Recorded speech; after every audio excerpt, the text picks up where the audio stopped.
Practice এবং পেমেন্টের যে ইস্যুটা আসলে সারাদিন বিভিন্ন অনলাইন পোর্টাল এবং মেইন স্ট্রিম মিডিয়াগুলোতে আমরা যে নিউজগুলো দেখেছি, এটার সাথে আসলে একদমই সম্পৃক্ত না। আমরা অলরেডি প্রতিটা প্লেয়ারকে ম্যানেজমেন্ট থেকে কমিটেড, আগামীকালকে অর্থাৎ 16ই জানুয়ারি পেমেন্ট দেয়া হবে।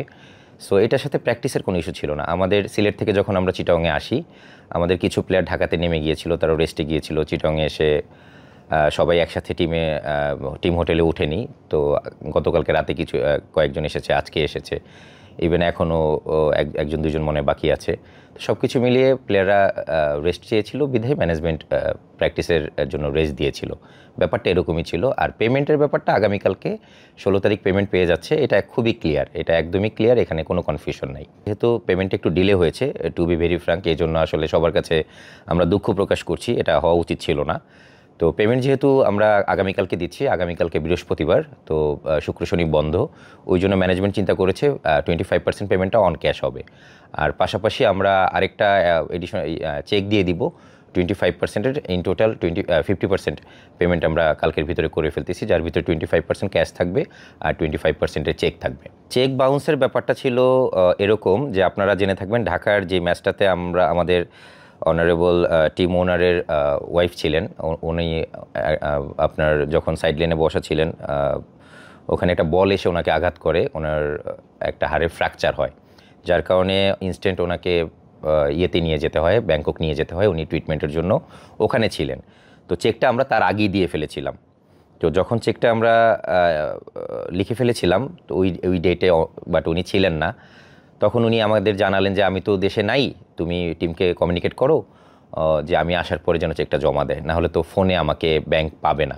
তো এই জিনিসটাই কমিউনিকেট প্রতিটা প্লেয়ারকে করা হয়েছিল। এর ভিতরে 2-1 প্লেয়ার হয়তো ভুলবশত চেকটা সাবমিট করে ফেলেছিল, হয়তো তাদের মনে ছিল না। পরে আমি যখন কমিউনিকেট করলাম যে, আপনাদের তো বলা হয়েছিল যে চেকটা জমা না দেওয়ার কারণে, যে ওনার যেহেতু দেশে নাই, তো তখন ওনারা বলেছেন যে, ভাই এটা আমার মাথায় ছিল না, বা আমি মনে করেছিলাম যে প্রবলেম সলভ হয়ে গিয়েছে। বিসিবির সম্মানিত প্রেসিডেন্ট সাহেবের সাথে কথা হয়েছে, আমাদের টিম ওনার ফোনে কথা বলেছেন, আমি নিজে পার্সোনালি গিয়েছিলাম ওনার সাথে দেখা করতে। তো ওনার সাথে খুব সুন্দর কথা হয়েছে। যেটা হয়েছে, উনি জানতে চেয়েছিলেন যে ওভারঅল সিচুয়েশনটা কি। খুব অল্প, খুব শর্ট একটা মিটিং হয়েছিল। তো সেখানে ওনাকে আমরা কারেন্ট সিচুয়েশনগুলো ব্রিফ করলাম, কোথায় কোথায় আসলে গ্যাপটা হচ্ছে, এবং পেমেন্টটা যে আসলে আমরা অন টাইমে দিতে পারিনি, এটা অবশ্যই আমাদের, এই জন্য আমরা দুঃখ প্রকাশ করেছি। তো এবং ওনাকে কমিটমেন্ট করা হয়েছে আমাদের ওনারের পক্ষ থেকে, আমি করেছি, ওনার নিজে করেছেন, এবং আমাদের সাথে টিম ম্যানেজারও ছিলেন, যে আগামীকালকে পেমেন্টটা হয়ে যাচ্ছে। এবং আমি যে মেসেজটা দিলাম ওইটা বিসিবি প্রেসিডেন্ট সাহেবও জানেন।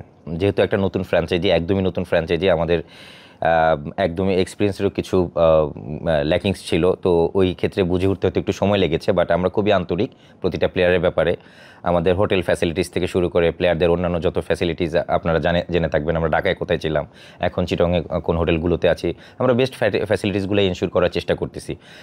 পাশাপাশি বোনাসের যে ব্যাপারটা, বোনাস আমরা ফার্স্ট ম্যাচ উইন করার পরেই কিন্তু আমরা একটা বোনাস ডিক্লেয়ার করেছিলাম, সেটা আমরা সিলেটে যে আমরা সেই বোনাসটা দিয়েছি। এবং এখানে আমি আরেকটা জিনিস এডিশন অ্যাড করতে চাই, আমাদের পেমেন্টটা ডিউ হওয়ার কারণে আমাদের টিম ওনার যখন সিলেটে আসেন, আমরা প্রতিটা প্লেয়ারকে টিম উইনিং বোনাসের বাইরেও আমরা লোকাল 14 জন প্লেয়ারকে 1 লক্ষ টাকা করে আমরা এটাকে গিফট বলেন বা বোনাস বলেন, এডিশনাল আমরা দিয়েছি। এটা শুধুই প্লেয়ারদের মোটিভেট করার জন্য, যেহেতু আসলে আমাদের পেমেন্ট বা ডেলি অ্যালাউন্সটা ডিলে হচ্ছিল, জাস্ট এটা কোনো কাউন্টেবল না, জাস্ট এটা গিফট হিসাবে বা একটা ইয়ে করার জন্য, আমরা প্লেয়ারদেরকে মোটিভেট করার জন্য আমরা 1 লাখ টাকা করে আমরা দিয়েছিলাম। আমরা আসলে সবার কাছে এটাই আশা করি যে, আমরা একটা নতুন ফ্র্যাঞ্চাইজি, প্রথমবার বিপিএল এসেছি, আমাদের ভুল ত্রুটি অবশ্যই আছে, এটা স্বীকার না করার কোনো কারণ নেই, বাট এটা ইচ্ছাকৃত না, এটা অনিচ্ছাকৃত ভুল।